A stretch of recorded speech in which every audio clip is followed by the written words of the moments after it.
Welcome back to The Book Stop. I'm so excited to talk about today's episode.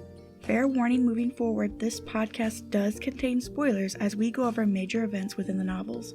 Before we get into it, don't forget to follow us on Apple, Spotify, and Instagram at The Book Stop Podcast. Hello, fellow girls and gays, and welcome to the Book Stop Podcast. So nice to see you again. We're so glad to have you back. All right, I'm going to step back in now. But yeah, thank you so much for joining us. We are here wrapping up Pride Month. We are back again with my roommate Sabrina. It's so lovely to be here. Just a warning before we get started. We are recording this on our neighbor's move-in day. I'm going to try my best to edit out as much noise as I possibly can, but don't come at me if there's a dog bark in the background. They're directly above us, too, and it's not really the best location. Yeah, they're directly above us, and they have kids and dogs and stuff, so I apologize, but we're going to make this a really fun episode. I'm so excited to talk about this today. So, I actually brought this book. I suggested this book for us to read, and the book I brought today is Simon versus the Homo Sapiens Agenda, aka a lot of people know it as Love, Simon. So yeah, Simon versus the Homo Sapiens Agenda, that was written by Becky Albatali. A bit about her. So she actually has a doctorate in psychology. Slay queen. She has a doctorate in being gay. She's actually openly bisexual, so yeah. Good for her. Good for her. And this book was her very first book. It's her debut book that she wrote in 2015. What a start. That's a great opening book for your career. It's setting a lot of high expectations, so. Absolutely. I mean, I was looking it up, and she's written quite a few books as well that I'm like, are they as good? I don't know. So you'll have to find out. Maybe we'll have to come back with another one. So as always, we're going to play a little game to get us started. So I am going to have you summarize this book in 30 seconds.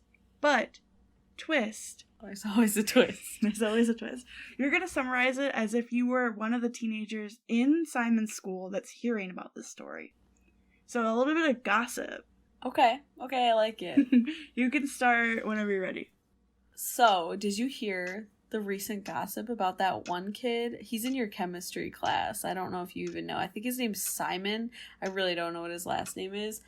But, like, there was this whole post about him, and it's like, he's secretly gay, and nobody even knew. It's, like, mind-blowing. Like, I was just wanted to tell you about it, because, like, you have a gay brother, right? And, like, I just thought that you could hook the two of them up, because, I mean, he's pretty cute, so, like, why not? All right. So that's pretty much, like, basically the summary of this story. We're done. Perfect. I'm going to summarize this story for anybody who hasn't read it or hasn't seen the movie, because the movie and the book are very similar. And before I even start that, we're going to do as best as we can not to compare these two, because we have seen the movie, we love the movie, but it's very different from the book. And this is a book podcast, so we're going to try our best not to talk about the movie, but we might slip. We stan books on this podcast, ladies and gentlemen. I have been wanting to watch the movie so bad, but I was like, I can't watch it before we record this, because that's all I'm going to talk about. So the second we're done recording this, I'm literally turning on the movie and sitting on the couch, because I need to watch it. I'm actually watching the movie right now as we speak. Let me summarize it. So, 16-year-old and not so openly gay, Simon Spear prefers to save his drama for the High School Musical. High School Musical! Whoa! Famous references in this book. But when an email falls into the wrong hands, his secret is at risk of being thrusted into the spotlight. Now Simon is actually being blackmailed. If he doesn't play wingman for the class clown, Martin, his sexuality will become everyone's business. Worse, the privacy of Blue, the pen name of the boy he's been emailing, will be compromised. Simon's junior year has suddenly gotten a lot more complicated. Tell me about it. Tell me about it. Oh, I'm so excited to talk about this book. This book was... I forgot how good this book was, because I read this... I read it right after the movie came out, actually. And so I was like, oh, I gotta jump into this. And I forgot how good this book was. I really like this book. It was really good. I mean, you always tell me to read the book, and like I'll watch the movie, and then you're like, you should read the book though, and I'm like, yeah, but do you know how long it takes to watch a movie? And do you know how long it takes to read a book? But you can say that the book was much better than the movie, right? I guess it was better. I liked the way that they kind of explained things. Some of the choices they made in the movie were not my favorite, so. Yeah. To get us started, let's talk about our favorite quotes. Do you want to go first? I guess. I have 2. Me too. Okay, perfect. I figured we always come with 2. Yeah. These 2 I liked. So the first one is, people are like houses with vast rooms and tiny windows. So I thought this was really cool, especially because of, the relationship they built without knowing, like, a ton of information on each other. They still knew a ton about each other. Like, they saw a little bit into their life, but there's so much more that you have to learn about people. You know people day to day. You might work with them. You might kind of be friends with them, but you don't even know at least half of their life. So I just thought that was a really cool way to put it. Like, you can only see a little part of the huge whatever our human is. And yeah, it kind of falls in the line with that quote. It's like a mile in a person's shoes type deal. Like, you don't really know anything about them. You don't know what their life was like until you've actually seen it type deal. Mine is, I'll do the shorter one first. So this is kind of right by when he's coming out to, I believe, his parents, and he says 2 freaking words, and I'm not the same Simon anymore. This line hurt. So it's basically saying, like, it really shows the power of coming out and how important it is for somebody, and how that coming out, it needs to be that person's decision, because in a sense, it's like a double-edged sword. In a sense, it's true, in a sense, it's not. And people are going to start viewing you different. They're going to have a different idea of you, but you're still the same person. You're just being more of yourself. You're being more of, like, Simon's being more of himself now. So it's a weird concept, because I can see where he's coming from and thinking that everything's going to change, but not him. He's going to stay the same, but the world is going to change around him and how people interact with him. Yeah, he's not actually changing, because that's how he's always been. It's just the view that people have on him changes, and how much of himself he puts out to the world to see is really what's changing. That's cool. I like that one. Yeah. Okay, what's your other one? All right, my second one is, this one I think is funny, and a lot of people need to hear this. So, it's, being secure in your masculinity isn't the same thing as being straight. I just thought that one was really funny. It's such a stereotype that all these guys are like, they have to be like macho, manly. Oh my God, they're so straight. They would never. Like, all that stuff is just always in a line, and like they think they have to be so masculine. And when you're secure in your masculinity, you can play with it a little bit. It doesn't have to be like one line like everyone's always thought it had to be. And I think it's cool that in world we live in now, people are starting to explore that a little bit more. Even, straight men are like, oh, I can do this. I can paint my nails. I can do whatever. It doesn't change who I am. It doesn't make me gay. It doesn't do anything like that. So I thought that one was like very telling of the world we live in now, pretty much. Yeah, I have a whole section I want to talk about of that specific topic. Perfect. So we'll come back to it. So my other quote that I brought, so this was in one of the emails that Blue and Simon were sharing. So Simon says, "Do you ever feel like you're trapped inside yourself? Now, I know I'm not making much sense, but what I mean is that sometimes it seems to me that everyone knows who I am except me." I really like that. That teen angst. We love the teen angst. I really like that line too. It kind of like shows Simon as a whole, that he kind of relies on other people's opinions of himself and doesn't really trust himself to have a good opinion. I think a lot of people can relate to that as well. A lot of people feel like that, especially when you're younger. You kind of don't know who you are. You just know who people think you are, and that kind of will change until you can get to the point where you're like, okay, I know who I am. I don't care what people think, which is definitely something that takes time to get to. Yeah, so let's just jump into it. So the first thing I want to talk about is I really like the beginning of the story. I love how we're kind of thrown into it, We don't know anything. We don't know why he's being blackmailed. To give a little background, we have Simon, who's our main character. And then we have Martin, who is the class clown that is blackmailing Simon with these emails. And these emails are being shared between Blue and Simon, who Blue recently came out online, but he has like a secret identity. We don't know who he is. So it's a little bit of a mystery romance. And Simon's been talking to him for the past couple months, and, he's slowly opening up to him and, like, revealing these very deep stuff over these emails, and Martin gets a hold of them and takes screenshots, and it says, if you don't get me with your friend, if you don't hook me and your friend up, then I'm going to tell the whole school that you're gay. To a teenager that's 16 in Georgia, that's a pretty big deal. Yeah, you're kind of just thrown into it. You have no idea what's going on. You don't know any of these characters. I personally loved the beginning. I started it and was like, wait a minute, is this starting like halfway through? Because this is like a decent way through like the movie from what I remembered where it starts. So I'm like, is this wrong? I literally had to look up and listen to another one and make sure like I was listening to it starting at the right point. But I also really liked it because it draws you in a lot better. You don't get that whole beginning part where they're like, well, this is my life. I hate those things. Mm-hmm. I think that they're so overdone. It's like an information dump. I hate those. Pull me into the story, the plot, and then I can meet the characters. Like, it's not a requirement to know stuff before you have like some kind of like scene going on where you can be like, oh cool, what's happening, who are these characters? I really liked the beginning as well. I thought that they did a really good job just kind of pulling you in, and then it leaves you wanting to keep reading, which obviously is the main start of any good book. Yeah. And another thing I noticed is that this book is definitely a YA that feels like a YA, because anytime you read like a young adult book, the characters are 16, 17, but they feel like they're in their 30s.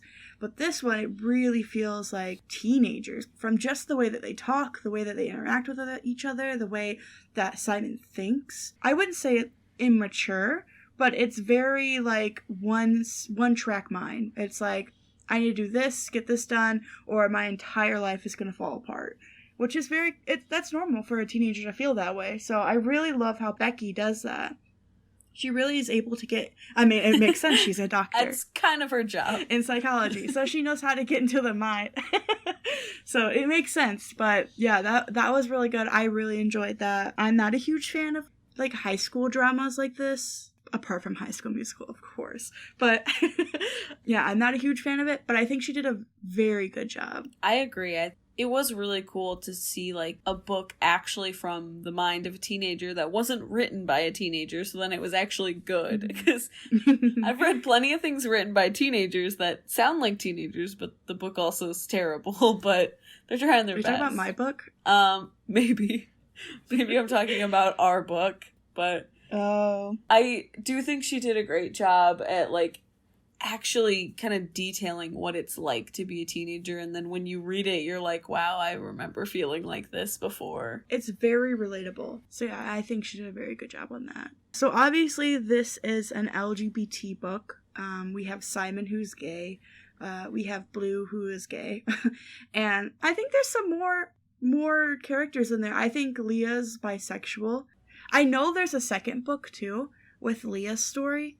So I think it jumps more into her story, and I think she's either bisexual or she might be like on the ace spectrum. That's what I was honestly thinking. That's kind of the feeling I get off of her, is in that realm where she's just like, what's the point? I'm fine.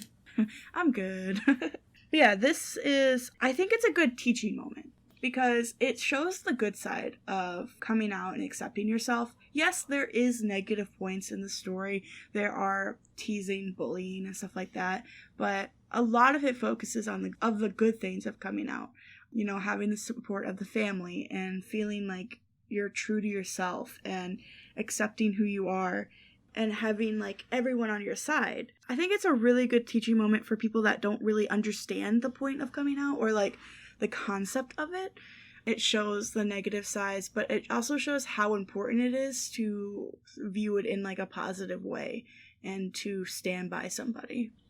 Yeah, absolutely. I think that it shows you how scary it can be even when everyone around you accepts it. It still is, in his eyes, life-changing. This is who he is. He's never told anyone. This could absolutely change his life and the way that he does everything. And so it's obviously going to be scary for him. I also like how he tells people and then he's like, I thought some weight would be lifted off, but it's just normal. And I do love also in the book how they talk about why do only gay people have to come out?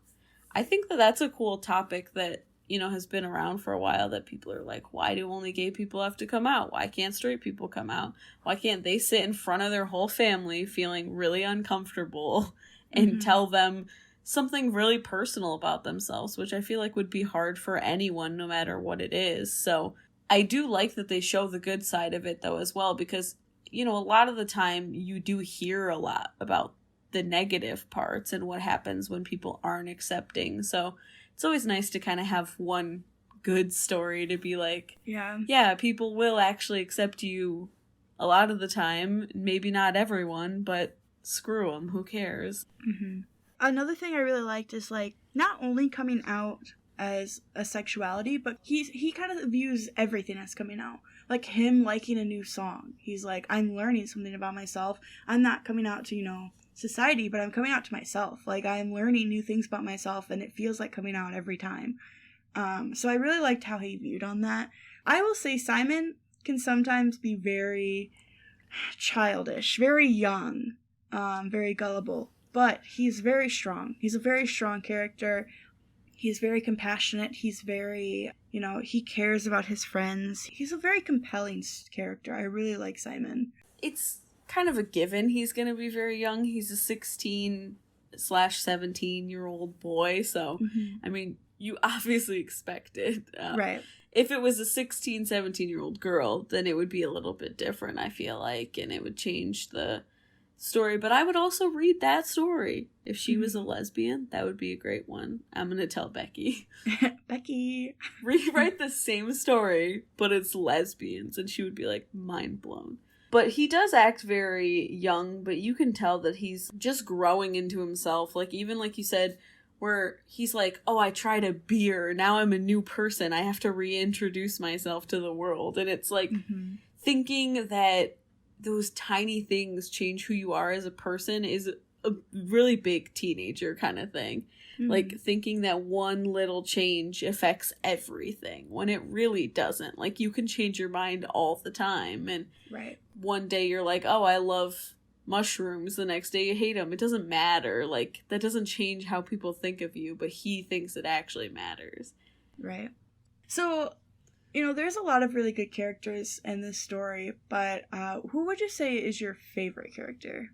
Well, so I was thinking about this really hard because, I always hate to pick the main character in a story because I just feel like that's weak. Nobody likes the main character like the most. Everybody that I invite to this podcast, I feel, has said that. They always say, well, it's kind of lame to pick the main character, but then they always pick the main character. I think that tells a good story. If your main character is the most liked character, I think that tells a good story, so... Okay, that's true. I just don't want to be basic and be like, wow, the only thing I know about this story is the main character, because it's in the name of the book. But I picked Miss Albright. It was the only person I could think of, but then you also said she's your favorite character, I feel like. But she's just great. I just love her. I love how she stands up for these kids, and she's like a little bit crazy, a little fun, which we always love to see. A little bit younger of a teacher. Just like the scene where he's getting bullied by those dumb guys, and she's just like, don't worry, I will make it like I forget exactly what she says, but she's like, they'll get suspended. Like, she's like, this is my hill to die on. Yes. They will get suspended. This is my hill to die on. And I love that. She's like ready to go to war for any of these kids because that's what they deserve. I mean, I agree. I really like Mrs. Albright because, she got that electric red hair. She's queen status. But like I said, there's a lot of good characters. I really liked Abby. She was a very strong character. So Abby was part of the friend group, but Simon and her just met about 6 months ago, so we don't know a ton about her. And obviously she is kind of pulled into this web with Martin and Simon, so you kind of feel for her. But yeah, I like Abby. She's very funny. She is the rock for Simon. Like, she brought a lot to the table. She was very charismatic. She had a lot of character. She was in it a good amount too, because, you know, she was in the play as well, and she was in the friend group, so she almost felt like kind of like a secondary character that was following Simon along in this journey. So I really liked Abby. I also really liked Bieber, Simon's golden retriever. He was cute. A tragic name, though. Yeah, tragic name. Okay, this is one thing I'll say about the movie. I was pretty sad that they changed the dog to, like, that terrier thing when it could have been a golden retriever. Disgusting. I know. So, that's all I'm gonna say. It is super rude. I mean, he's literally wearing golden retriever pajama pants in, like, half of this book. It's messed up. At least do the justice of leaving it as a golden retriever. But it's cool to see his relationship with her and how it developed so quickly. Mm-hmm. I especially like what she added compared to, you know, his friends that he's known forever. I think that's something that a lot of people can relate to, is you have these friends you've known for a really long time and you know a ton about them and you're super close to them, but something about, like, a newer friend is just, like, a little more exciting. You don't know a lot about them. You're kind of just learning to get comfortable with them and building this bond, and it's definitely different for them to only know who you are now rather than the people who have known you forever and know who you've been. And sometimes people will get stuck in that who you've been and they don't really get to know who you are now. So it's cool that he gets, like, a clean slate. Hey, this is who I am. Now you know me. And I think that's, like, the main reason why he comes out to her first. Yeah. Is because she knows who he is now only, and he doesn't think it's going to affect anything because she's never known him as different, really. Yeah. That kind of draws me into what I would talk about next, is, like, the dynamic between Simon and his friends, which is, I don't know, it's kind of all over the place, but to, like, jump into it, so we have Simon, main character, Abby, the girl that just moved in from DC. She is their friends that they've only had for about 6 months. And then we have Nick, who he has known since he was 4. And we also have Leah. So somebody that he's known since elementary school. And found it very interesting how Becky kind of did each relationship with Simon. Where we had Abby, who was, like, obviously super supportive and was there for him. And then we had Nick, who honestly didn't really care. I felt like he was kind of just like, okay, cool, thumbs up, good for you, man. But he was too preoccupied with getting with Abby, so he didn't really care what was going on. And then we had Leah. Leah, I will say, really bothered me in this book. I didn't enjoy her character too much. I totally get her whole facade. I get that she is a jealous type person. You know, Simon came out to Abby first and she got really jealous of that, and I think she might be, like, pressed, so that really affects her character a lot, and she's not really into hanging out and going to do stuff, and, you know, Simon's young and wants to go do that thing, so she gets really jealous when they don't invite her to places. So towards the end of the book, I was over Leah. I was like, okay, let's move on then. I don't know. I think it's a really good dynamic to kind of show that sometimes friendships fall apart. I was sitting there thinking when I read them get back together, I was like, you know what? I kind of wish that this story would have just stopped with their friendship. If they wanted to get back together, maybe do it in the second book with her. Leah, I think it's called, like, Leah Off the Beat or something like that. But I don't know. I wish they would have kind of let that kind of draw out a little bit more and kind of show, you know, people grow apart and that's normal. And you will lose friendships, especially after high school. You're going to lose friendships. And I don't think it was necessarily because he was gay. I think it was just a lot of secrets and not being very reliable towards each other. Yeah, I really like the dynamic with his friends in how they all reacted so differently. It shows, like, the whole spectrum of how people are going to react. I mean, it doesn't show the super negative, really bad part. You have all three of them, the not really caring, the amazing, supportive, and then the the one who's kind of, iffy, but not really because he was gay, like you said. She just seemed like there was a lot going on there between them. But his friends definitely, I feel like, add a lot to this story. And obviously, it kind of goes to show, like, everyone in high school has friends like all of these. And like you said, a lot of people lose friends after high school. And I think that would have been a really cool addition to be like, hey, things change. You have to just, like, get over it, move on. Sometimes you're not going to be friends with people you've been friends with since 4th grade. A lot of people learn that in life. Right. So the next thing I want to talk about is, okay, let me get a little background for the people who haven't read it. This is after Morton has already shared this post on the Tumblr page. What's it? It's like Creek Secrets or something like that? Creek Secrets. Which is it's their high school, Creek High, where they share a bunch of secrets. Go figure. Shocking. So Martin posts on there that Simon's gay.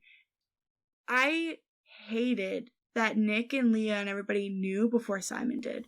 They knew on Christmas Eve that this was posted. Simon doesn't find out until Christmas night. And they show up at his house and are like, are you okay? What's going on? And he's just confused. He's like, what's happening? And they're just like, call me later. After you find out.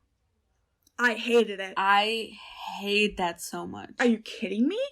You couldn't just tell him? If I would have saw that, I would have instantly called my friend and be like, hey, you need to go on Facebook. Tumblr. Sorry. You need to go on Tumblr. And I would have been on the phone with Tumblr, calling the headquarters. Yeah, that was really sucky of them. It made it seem like the whole thing was about them when it clearly wasn't.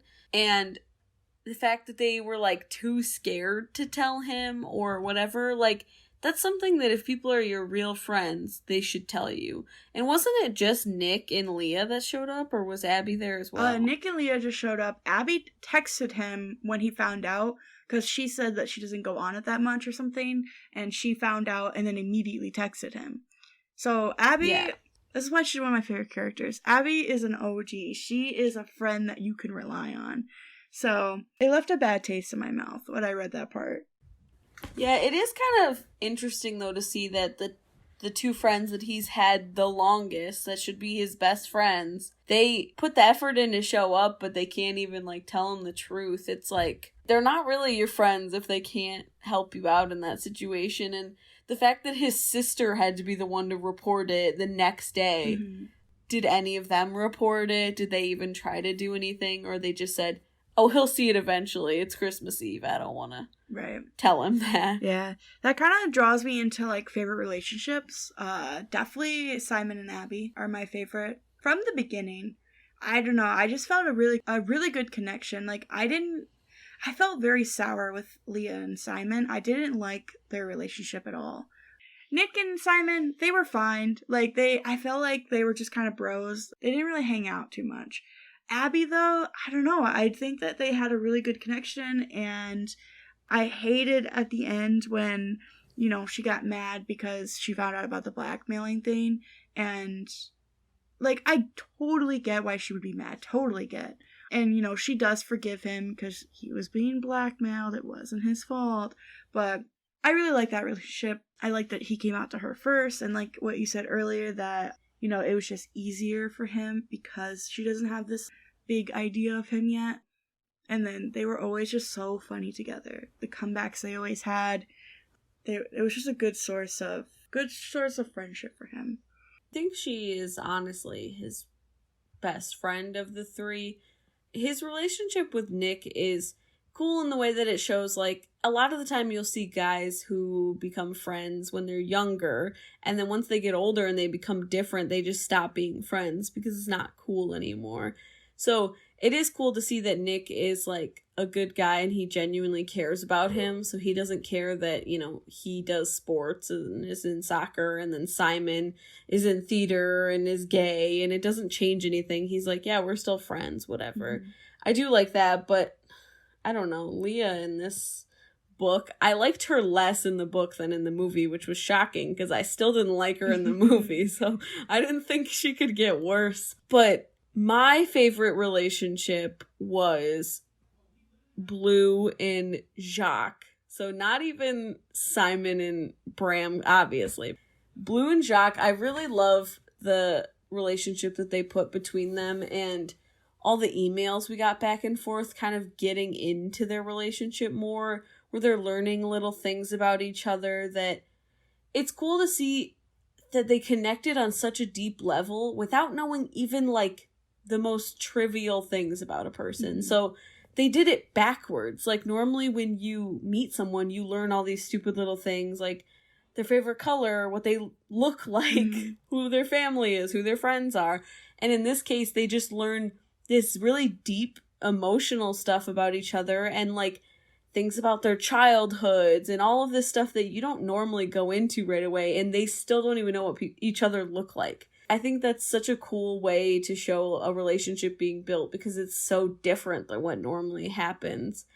And I hated in the movie how they pretty much put the whole thing on blast and then he stopped talking to him immediately. Mm-hmm. Hated that. Yeah.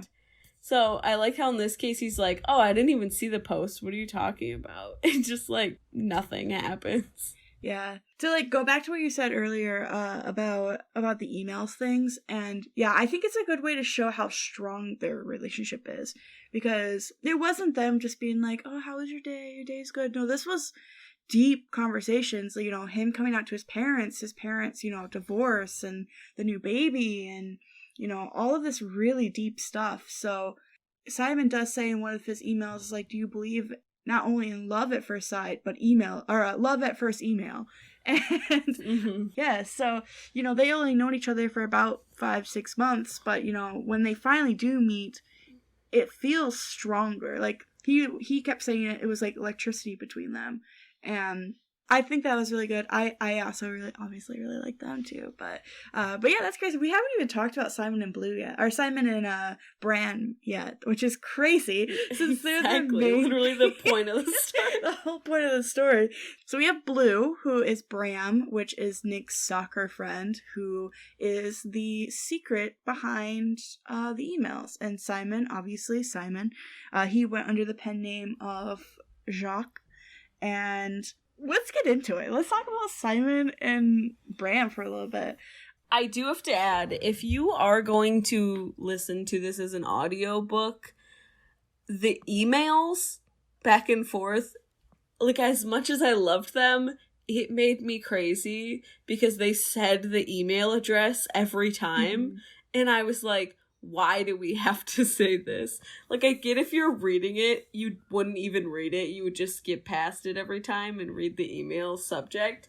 To be fair, you have to do it because you need to see what's coming from what. Okay, that's true. If you don't like when they say that, don't read Red, White, and Royal Blue in audio format because they pretty much only communicate in emails, and it's a lot. One's more annoying. I get it. It is very repetitive. So luckily their emails were pretty short. I don't mind the subject matter because I loved hearing it. It was beautiful stuff mm-hmm. shared between them. But I was just like, enough with the email. Just say like from Blue. It's like not that hard. You don't have to say @gmail.com. I don't need to know. Right. So we got their relationship. Let's talk about it for a little bit. So cute. It's beautiful. So I want to talk about Bram's secrecy about all of it. So obviously he's super secret. He doesn't tell Simon anything about himself. He did like little trails of hints here and there. And at the end, he kind of explains what all the secrets and hints were. He didn't want to say anything because he didn't want to be out. He was afraid. You know, you're in Georgia. You're a teenager. It feels like the end of the world. And you know, this is also another way to see, like, it's his choice if he wants to come out or not. He didn't text Simon. It was only through email because he was afraid that Simon would call him. And no, he was instantly. With these hints, Simon was trying to figure out who he was. Like, a big one was the Oreos. They both said they really like Oreos, so every time somebody was eating Oreos, Simon was like, oh, it gotta be him. It's gotta be him. No one else eats Oreos. Straight people don't eat Oreos. But I just really liked how he kind of saw Blue in, like, a little bit of everyone. With Cal and, you know, the guy from Where was he in? The Waffle House? No, that was the movie. Oh, my bad. That was the movie. What was he in? I don't know. He was also in the play, I'm pretty sure. And even for a while there, he thought maybe it was even Martin. He thought Martin was kind of screwing him over completely and set up this fake email and to pretend to be a gay man so that way he could get with Abby. Like, I don't know. I feel like a lot of the drama could have been contained a little bit. Just a little bit. Just a tiny bit. But it tells a story, that's for sure.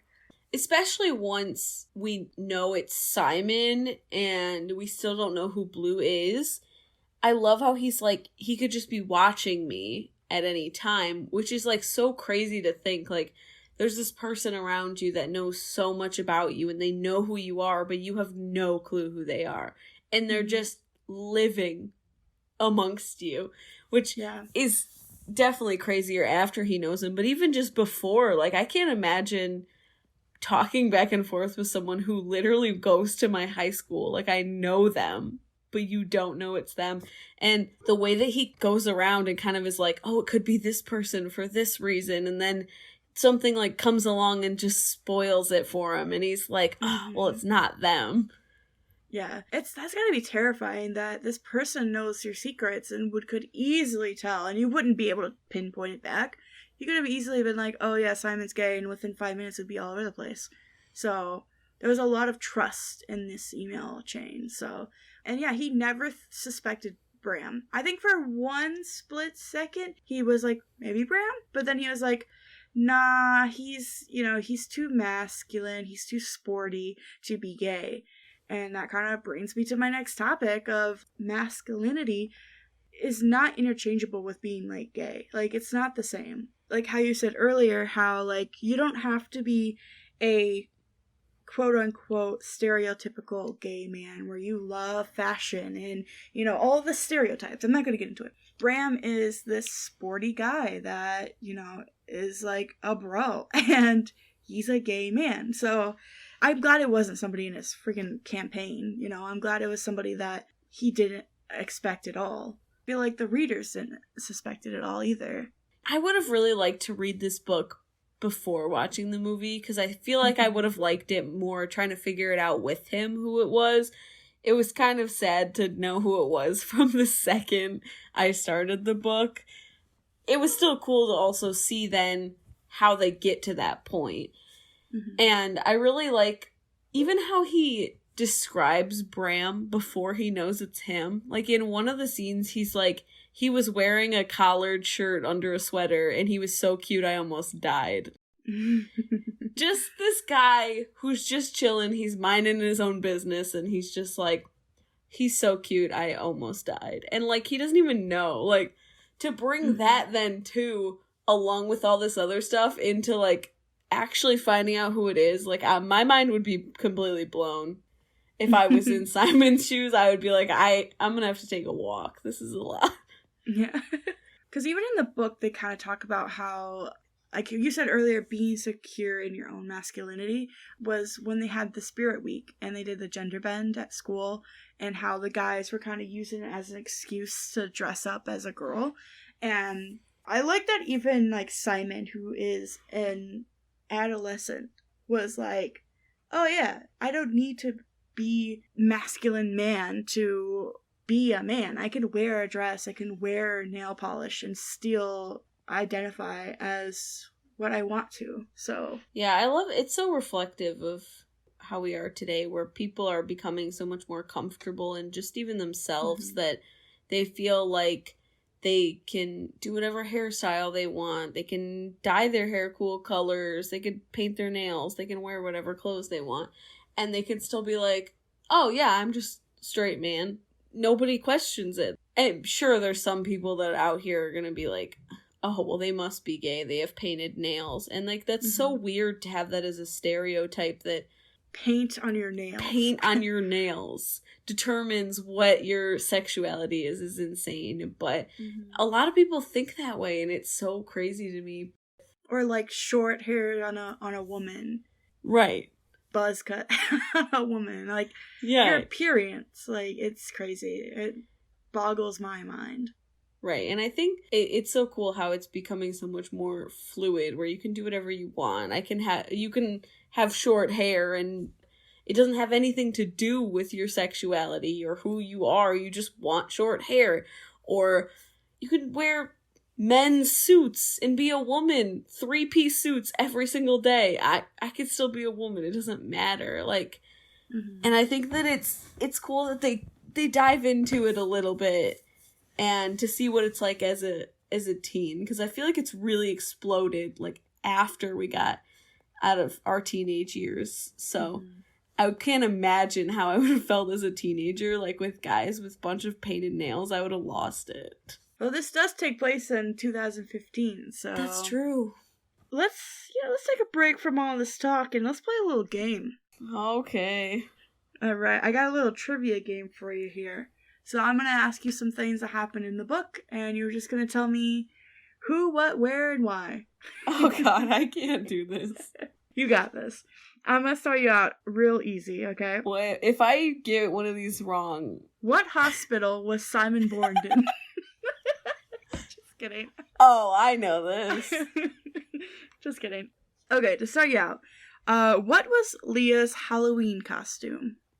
She was Toru from Fruits Basket. Yeah, Toru! Dude, when I heard that, I was like, this is my favorite book. Because I love Fruits Basket. It's my favorite anime.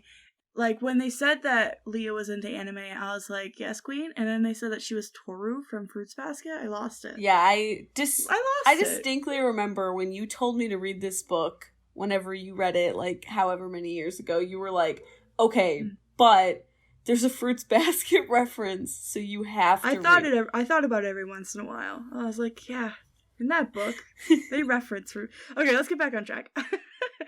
What day did Simon come out to his parents? Christmas. What day is on Christmas?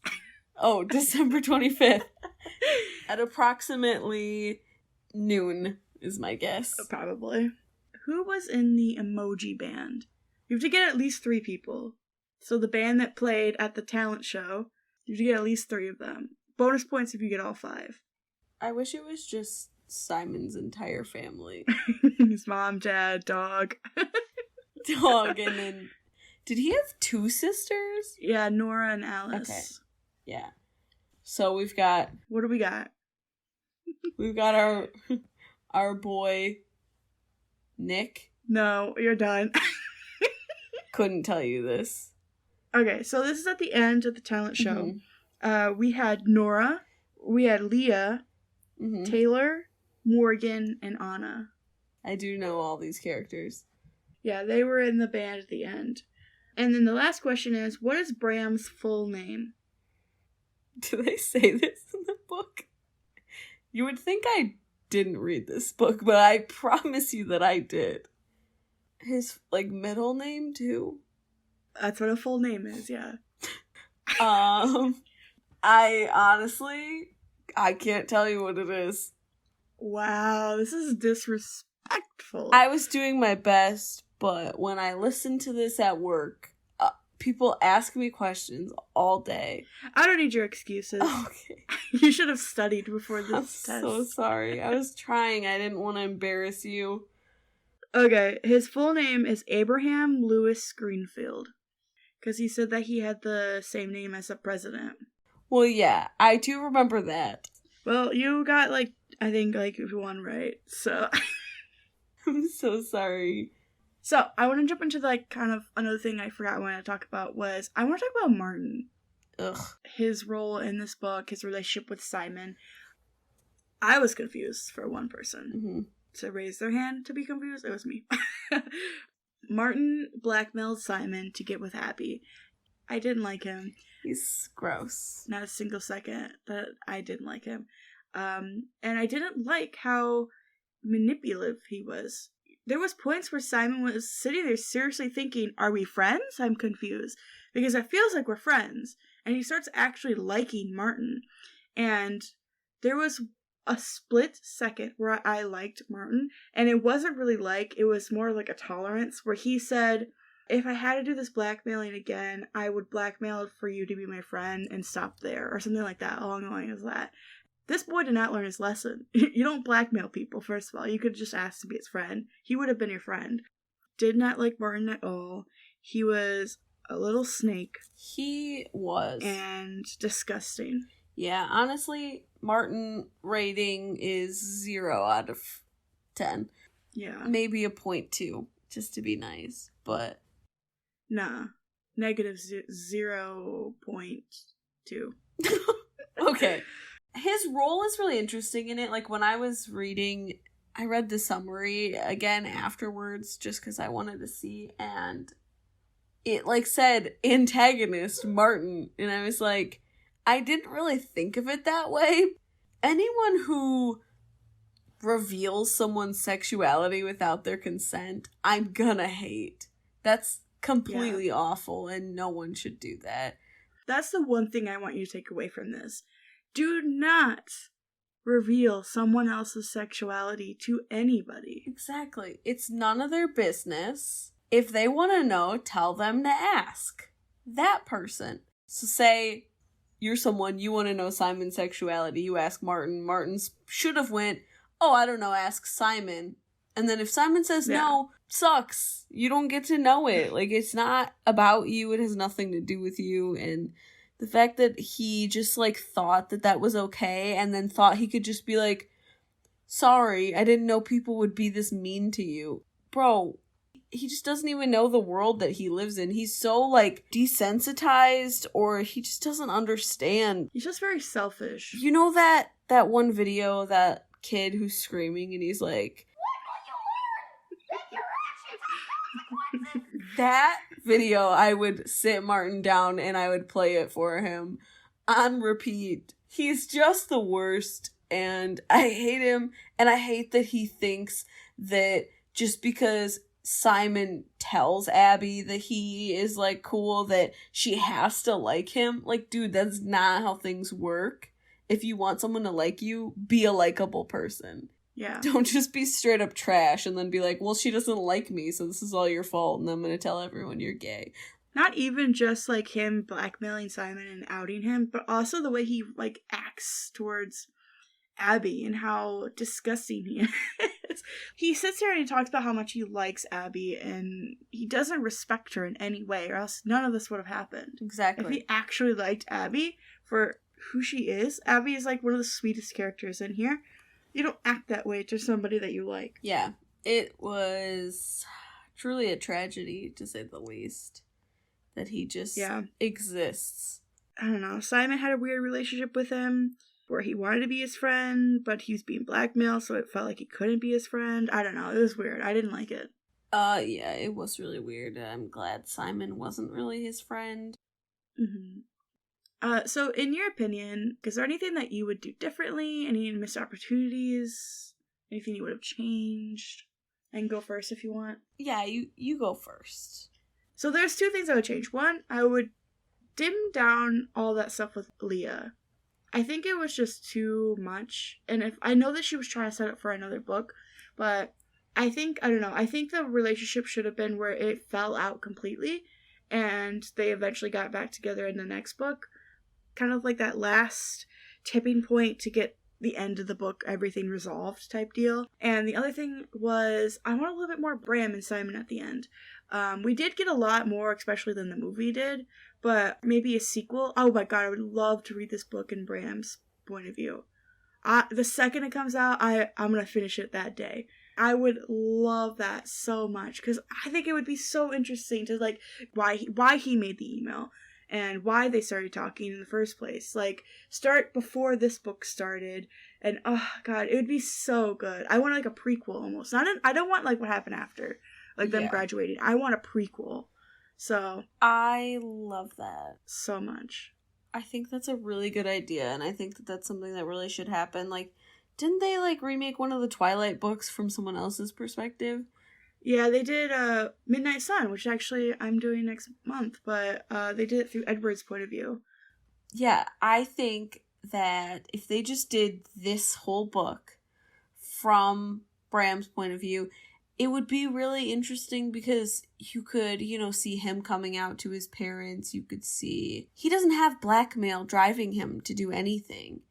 And it's to see his, like, genuine feelings and how he reacts to these things going on around him. I want to know if the second people were, like, talking about Simon like that, if he knew immediately that it was Simon, or if he figured it out. And I want to see the scene where he leaves the little shirt on his locker from his point of view. Like, how did he do that with no one seeing him? Yeah, him buying the shirt, putting the little message of his phone number on the collar, and then putting it in his locker. So cute. What about you? Honestly, for me, I feel like parts of it almost felt a little bit rushed. Like, the book could have been a little bit longer, I think. Yeah. There wasn't enough time between, like, or maybe not enough time was talked about between when he found out that they were emailing and then he, like, posted it. And then I just feel like parts of that were rushed, and I would have liked a little more, like, information, like, watched a little more of things, like, playing out. I definitely don't need more scenes with Martin in them. He can just leave. I also want to see Bram watching the musical. Yes. Oh my gosh, that would be amazing. Like, him sitting there, and he's, at that point, he knows it's Simon, yeah. Yeah. That would be great. All right, Becky. We're looking at you right now. Becky. I know you're listening. I need you to please write this book, Becky please. listens and reads everything that's about her book, because she's a real, She got a doctorate, so exactly. I honestly also kind of wanted to see more of him with his family. Like, I feel like you see a lot of that in, like, the movie, and I really liked that. I really liked his interactions with his family, and I just feel like there wasn't a ton of that, which I think the way that someone, like, interacts with their family shows a lot about them, and I wanted to see more of just, like, him and his family, like, in the beginning, maybe, and then, like, see if there really is a change, like a shift. Because I feel like a lot of the family stuff was like, so you could see like how his family would react. Because if you don't show any of his family, then you're going to suspect that it's not going to be a good reaction when he does come out. So when they did show the family, it was showing them being very supportive and some struggle, like with his dad making those jokes. So there was going to be some struggle that he was worried about. And obviously his sister was off doing her own thing, and the other sister was just vibing, like, chilling. So, yeah, a little bit more would be kind of cool, especially in the aftermath of everything. I would have liked to see, like, that's one thing I did like about the movie with his mom and dad, how they finally showed, like, that huge wave of support. I would have liked to see a little bit more of that in the book. Yeah, I love those scenes, honestly, when he's talking to each of his parents about it. I think the book was really great, and I don't think they missed a ton of stuff. I think they did a really good job, and I really liked how, it built up. But just a few little things. So yeah, we're kind of drawing to a close here. So we gotta do a little rating system here. We do it a little bit different, kind of make up our own thing. It's your turn to go first. So how would you rate this book? I would probably rate Simon versus the Homo sapien agenda 9 out of 10 golden retrievers. Nice. I, really love golden retrievers, so I think that already makes the rating scale higher. I thought it was really good. I liked it a lot. So I would rate this 8 boxes of Oreos for breakfast, lunch, and dinner out of 10. You forgot dessert. So, well, let me finish. And if I get a Bram sequel, I'll also have them for dessert. So, whoa. Look at you putting that little twist on there at the end. As always. Well, thank you for coming on to the book stop again. It was a lot of fun, and thanks for closing out Pride Month. It's a sad day when we have to say goodbye to Pride Month, but, I mean, my decorations aren't coming down for a while. I just can't believe we have to wait a whole nother year for them to make it illegal to be straight again. Like, it's really unfortunate. I know, but we'll persevere. We got this. Real quick, I want to throw a twist at you, right? Mm-hmm. I want to rate my time on this podcast. Okay. Go ahead. I'm going to rate just this episode on the podcast, I would say 10 out of 10.5 dogs barking. I just thought I'd share that with you and let you know that I've really enjoyed my time here, and I really appreciate this time we get to spend together. So, can I rate it now? No, you own the podcast. That's cheating. Anyways, thanks for coming on. You'll be back. If you guys want to do a podcast rating podcasts, I'm in. Let me know when you start that podcast. Oh, okay. I'm kind of busy with this one right now, but... Okay, should I start that one? Leave a review below if you think I should start my own podcast and then have it be better. Okay, well, we're going to wrap this up. Thank you again, and we'll see you next time. Bye, friends. Thank you for turning the pages with us this week. If you've enjoyed this episode, show your support on social media. Don't forget to turn on your notifications to get a reminder of the next episode. Thanks again for listening to The Book Stop. Bye!